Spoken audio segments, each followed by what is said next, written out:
I don't just talk about other people's stuff, I also make my own.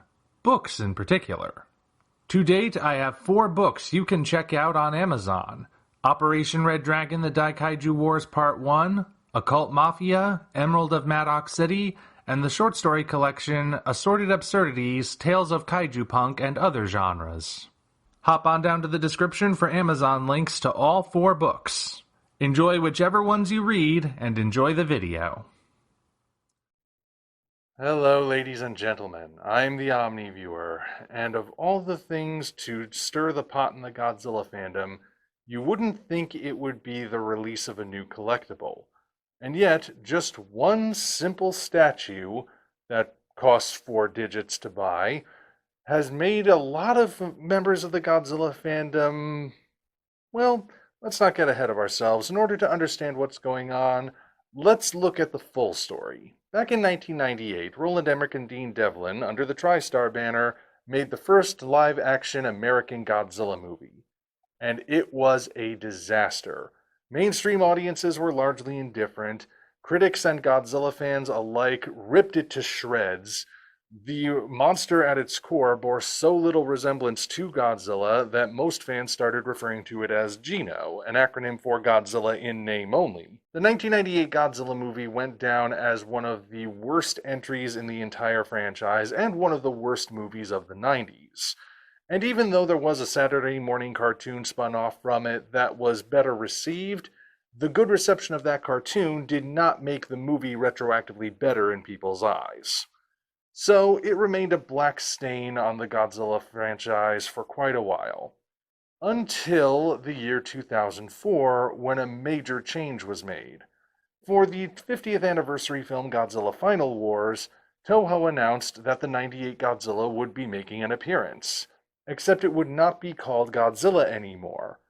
It would now be rebranded under the name Zilla, the implication being that it had taken the god out of Godzilla, and therefore was an inferior recreation. It was understood by pretty much everyone that Zilla was the 1998 Godzilla.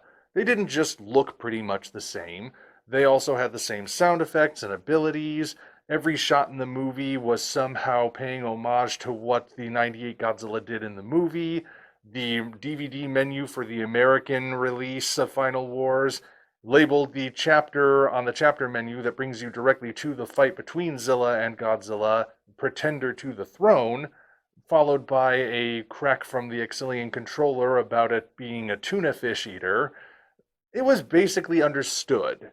Everyone accepted it. Even Patrick Tatopoulos, the Hollywood creature designer who came up with that design at Emmerich's insistence, accepts that Zilla is now the name of the creature he made. So that was the way it was. This was the new truth of the Godzilla fandom, and in fact, it was a major step towards getting the fandom to sort of cool off to the idea of hating this creature. They thought, well, I can't really accept it as a form of Godzilla because it's just too different. But if it's its own thing, just something called Zilla, I guess I can tolerate it. I wasn't calling it Godzilla anyway, so hey, Zilla works just as well. And that was the way it was for a while. But it seems that in recent years, something has changed. A growing contingent of people within the Godzilla fandom have declared that, in fact, the whole idea of the 98 Godzilla being renamed and rebranded as Zilla was not what people thought it was. It was actually something highly misunderstood. According to this new narrative, Zilla was not the 98 Godzilla, but was in fact a new original creature made specifically for Final Wars that was based on the 98 Godzilla. And therefore, it was a separate creature, meaning the 1998 Godzilla was still its own version of Godzilla. And if anyone referred to it as Zilla, they were wrong. To most of us in the fandom, however, this made absolutely no sense. The evidence that Zilla was not the 1998 Godzilla usually can be boiled down to a handful of things. First of all, there are some minor cosmetic differences between Zilla and the 98 Godzilla.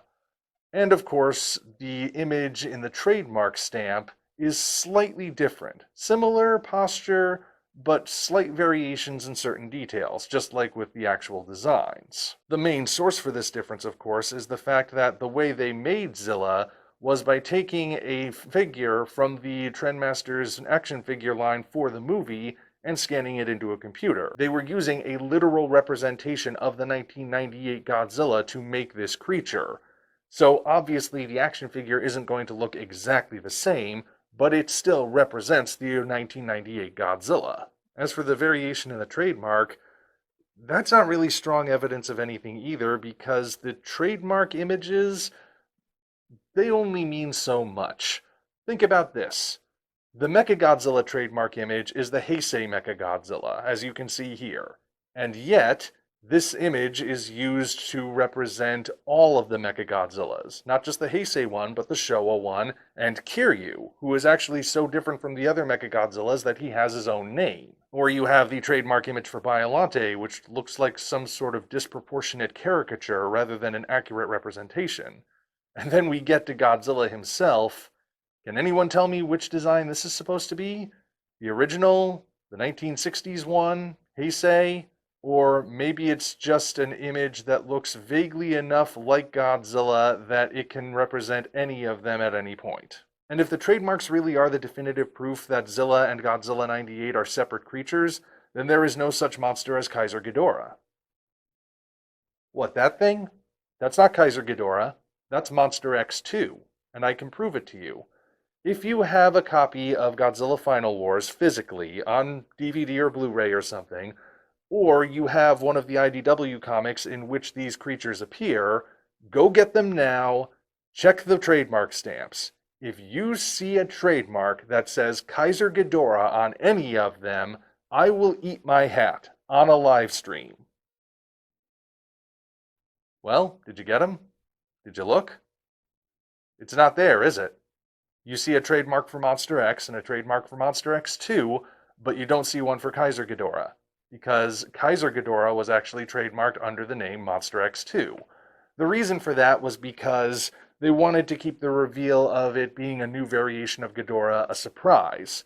So, in the build-up to the movie, they just gave it that vague name, and afterward they just never bothered changing it. However, the existence of this trademark does not mean the monster's name is Monster X2.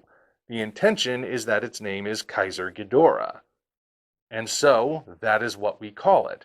It's understood that the trademark doesn't actually have that great of an effect.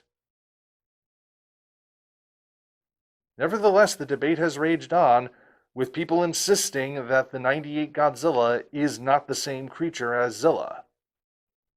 Well, it would appear that narrative has now been completely shattered, because Spiral Studios, as part of their Legacy collection, has just announced that they would be releasing this statue. But wait a minute, that name, they're calling it Zilla. Yes, it would seem that Toho has once again confirmed that they make no distinction between the 1998 Godzilla and Zilla, essentially viewing them as the same creature. Of course, that's not really a surprise to anyone who's been paying attention to the myriad of times they've said that in the past, or had that confirmed by people who have worked on projects involving Zilla, but this statue more or less confirms it. It's not like a comic book where some artistic license can be made in the illustration or something. This is the 98 Godzilla, and it's being called Zilla for the official release. That pretty much solidifies it, if you ask me. There is no difference. They are the same creature. I've seen a wide range of reactions to this particular bit of news, and the general response among people who have been pushing the Zilla is not 98 narrative seems to be one of denial, if I'm being perfectly frank. There's no shortage of people who are still trying to spin the evidence to say that this doesn't actually prove anything. Or you have people declaring that Spiral Studios just got it wrong.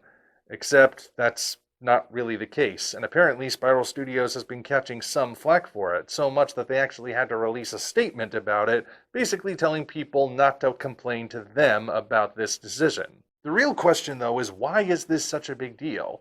Why is it so important to some people that Zilla be considered a different creature from the '98 Godzilla? Well, I think, and I've seen other people expressing this idea as well, it has to do with legitimacy. Because there are people out there who like the '98 Godzilla. People who even liked it back when they first saw it.